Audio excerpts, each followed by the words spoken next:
आप जानते हैं कि ठाकुरगंज से मजलिस इत्तेहादुल मुस्लिमीन ने अपना उम्मीदवार यहाँ से खड़ा किया है। मेरी आप तमाम से गुजारिश ये है कि आने वाले 11 नवंबर के दिन आप तमाम मुत्तहिदा तौर पर अपने एक वोट का इस्तेमाल मजलिस इत्तेहादुल मुस्लिमीन के उम्मीदवार की कामयाबी के लिए इस्तेमाल करें।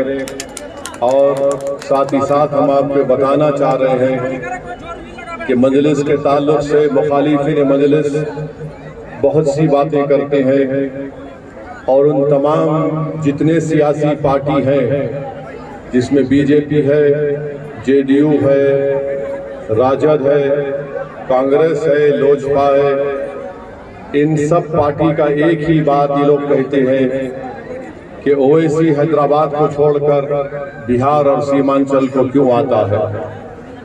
आप सुनते होंगे कि बार बार यही कहते हैं कि उसको क्या जरूरत पड़ी यहाँ पे आने की, और हम पर इल्जाम लगाते हैं कभी वोट काटने का तो कभी बोलते बाहरी है। मगर हम आपको बताना चाहते हैं कि बिहार भारत का हिस्सा है और रहेगा इंशाअल्लाह। हैदराबाद भारत का हिस्सा है और रहेगा इंशाअल्लाह ताला। तो कोई माइका लाल इन सियासी पार्टियों का नेता ये नहीं कह सकता कि असदुद्दीन ओवैसी बिहार को क्यों आ रहा है या सीमांचल को क्यों आ रहा है। हम जब तक अल्लाह हमको जिंदा रखेगा हम सीमांचल को आते रहेंगे। कोई माइका लाल अगर हिम्मत है तो रोक के दिखाए हमको। और हम क्यों आते हैं आपको बताते हैं। 20 साल यहाँ पर सत्ता बिहार की जनता ने कांग्रेस को दी, 15 साल बिहार की जनता ने, सीमांचल की जनता ने लालू परिवार को मुख्यमंत्री बनाया। अब 20 साल से यहाँ पर नीतीश कुमार की सरकार है और इस 20 साल में नीतीश कुमार कभी नरेंद्र मोदी के साथ बैठकर चाय पिए तो कभी तेजस्वी को खाना खिलाया। अब आपको मैं बताना चाहता हूं कि इन्होंने बिहार का क्या हाल करके रख दिया।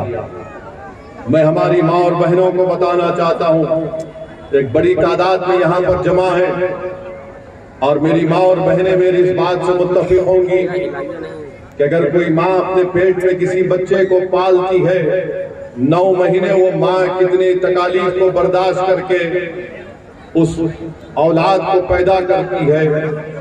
बिहार में क्या पोजीशन है और आप और हम जानते हैं कि जब एक माँ जब किसी बच्चे को पैदा करती है तो कितनी तकलीफें उठाती है। इसीलिए हमको भाई रुक जाए, कुछ मत बोलिए, छोड़ दीजिए, छोड़ दीजिए।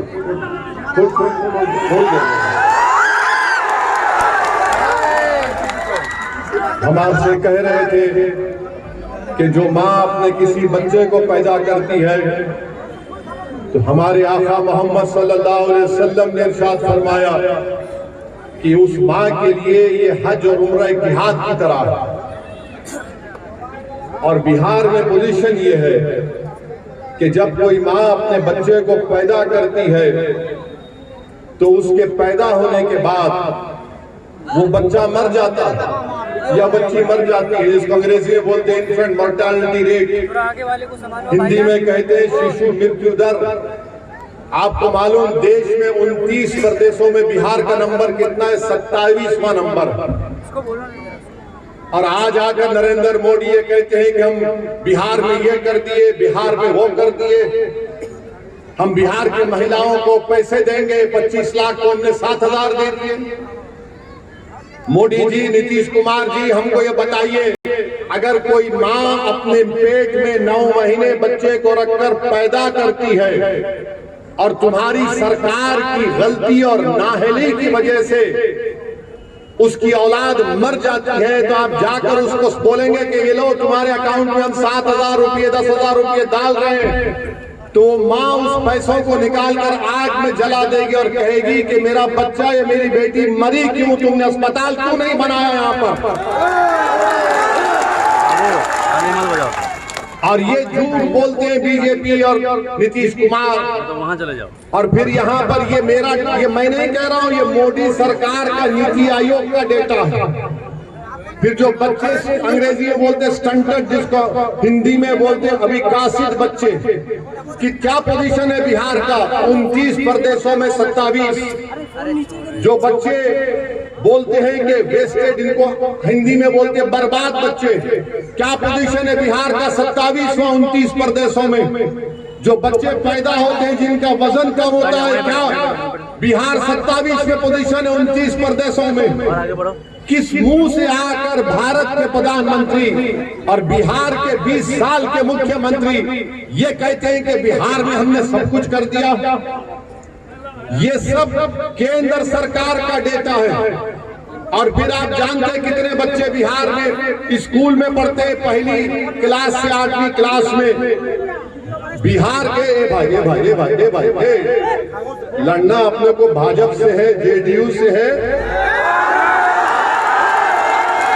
और उसको हराना है जो 5 साल से विधायक तो था, मगर अपने नेता तेजस्वी और अपने ठेकेदारों को छोड़कर 15 नाम किसी का नहीं बोल सकता हो। तो बिहार देशों में बिहार का नंबर 28। कितने बच्चे स्कूल में जाते हैं 6 और 13 साल की उम्र में, बिहार का नंबर 17वां।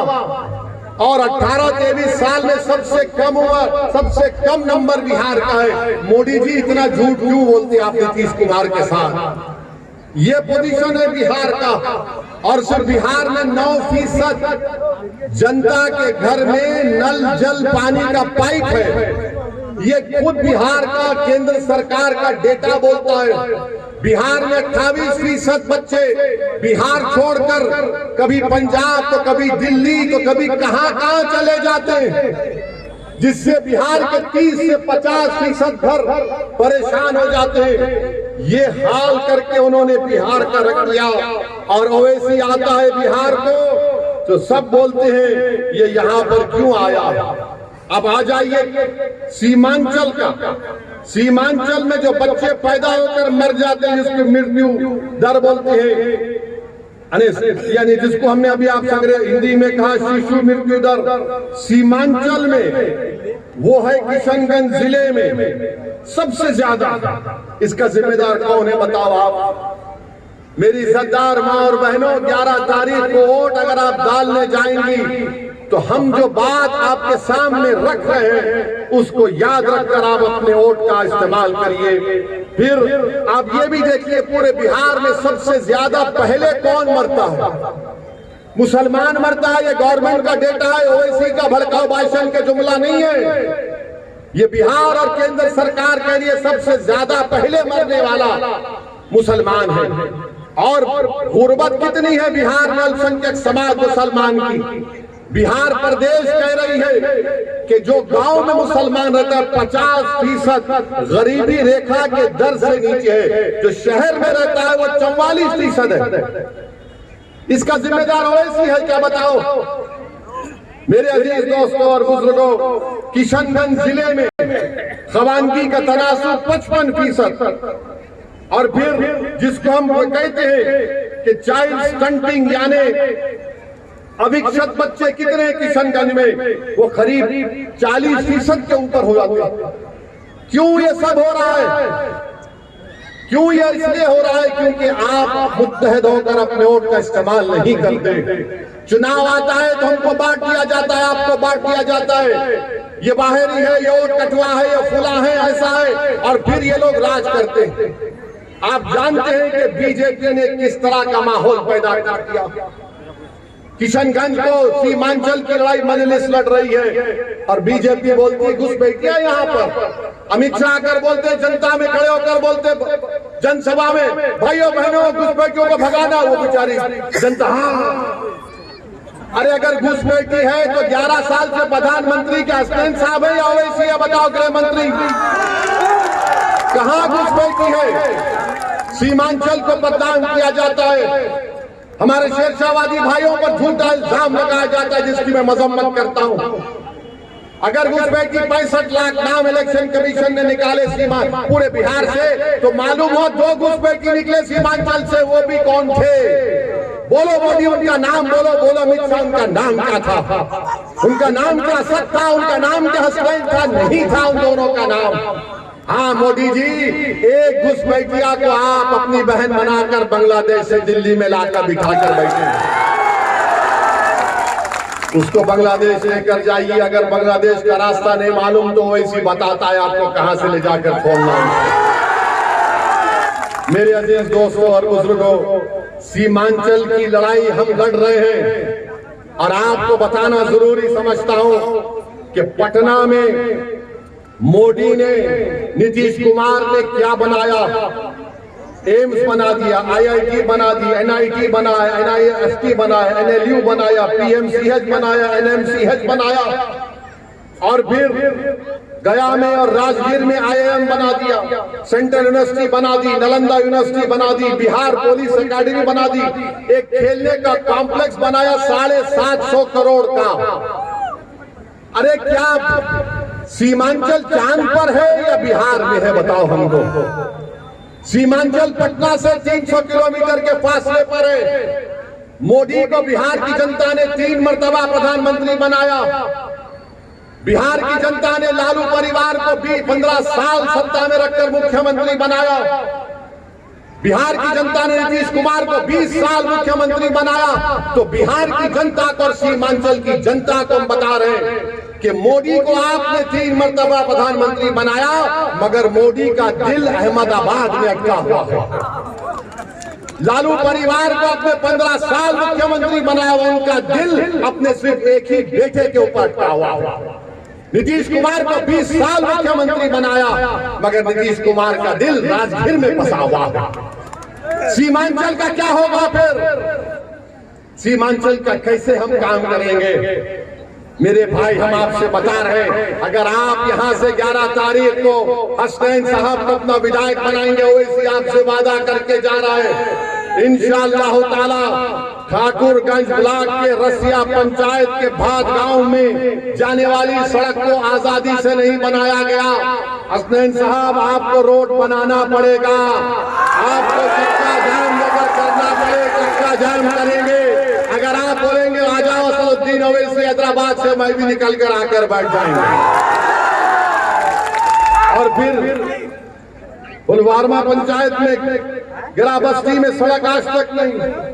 अरे पूरी विधानसभा में ऐसा लगता है कि रोड नाम की चीज ही नहीं, मगर तुम्हारा वोट लेकर, तुम्हारे वोटों की रोड पर चलकर कोई पटना को चले जा रहा है, मगर तुम्हारे गांव में रोड बनाने का काम नहीं कर रहा है। अब आप बताइए कि यहाँ पर इतना बड़ा बड़ा मसला मसाइल है, क्या क्या नहीं हो रहा है। सीमांचल को पसमानदा इसलिए रखा जा रहा है ताकि सीमांचल के बच्चे अपनी जवानी को बर्बाद करके हैदराबाद, दिल्ली, मुंबई, पंजाब में जाकर वहां पर काम करें। जिस दिन सीमांचल के बच्चे को इंसाफ मिलेगा, तालीम मिलेगा, रोजगार मिलेगा, तो ये दिल्ली, हैदराबाद और पंजाब और मुंबई में बैठने वाले ताकतवर लोगों की जिंदगी में बर्बाद हो जाएगी, क्योंकि उनका खिदमत करने वाला कोई नहीं रहेगा वहां पर। ये काम हम करेंगे और आपको हम बता रहे हैं मेरे भाई, ओवैसी तुम्हारे दरमियान में खड़ा होकर कह रहा है कि सीमांचल में एक तेज रफ्तार की दिल्ली सीमांचल की रेल लिंक की जरूरत है। हम लड़ेंगे इंशाअल्लाह ताला उसके लिए। और फिर पटना से किशनगंज अररिया एक वंदे भारत की यहाँ पर ट्रेन की जरूरत है। यहाँ पर फैक्ट्री क्यों नहीं लगती सीमांचल में? बोलो मोदी जी, बोलो नीतीश कुमार, बोलो तेजस्वी, तुम तो उप मुख्यमंत्री भी थे। मजलिस लड़ेगी कि NH-31, NH-57 पर यहाँ पर फैक्ट्री लगाई जाए। जितना यहाँ पर अस्पताल है उसको PHC बनाया जाए। मजलिस 100 कम्युनिटी क्लिनिक सीमांचल में बनाने की लड़ाई लड़ेगी। और ये जो कोसी का नदी का पानी आकर कटाव करता है, हम लड़ेंगे सरकार से 3000 करोड़ रुपए लेकर उस तटबंध का काम करवाएंगे इंशाअल्लाह। और मेरे अजीज दोस्तों और बुजुर्गों, यहाँ पर आपके मुख्तलिफ मसाइल हैं। यहाँ पर पोआखाली को ब्लॉक बनाना है इंशाअल्लाह। बनाना है ना पोआखाली को ब्लॉक? कितने लोग बनाना चाहते, हाथ उठाइए।